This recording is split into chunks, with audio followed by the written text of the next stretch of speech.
Mana shuncha pul atigi 5000 so'm. Ichida 1000 dona 5 so'mlikdan.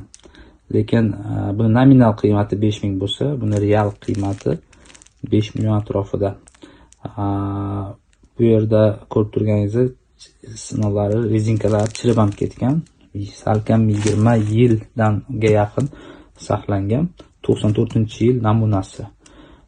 Bunday pullar deyarli kamdan kam odamda saqlanib qolgan blok holatda. Ko'pchilikda endi pachka holatda bo'lishi mumkin, mana shunaqa holat, lekin blok holati topish qiyin. Open byudjetda o'z qishlog'i bo'la turib, yog' uchun boshqa qishloqqa ovoz bergan inson futbolda o'z darvozasiga gol urgan bilan barobardir. Lionel Messi. Open byudjetda o'z qishlog'i bo'la turib, yog' uchun boshqa qishloqqa ovoz bergan inson futbolda o'z darvozasiga gol urgan bilan barobardir. Lionel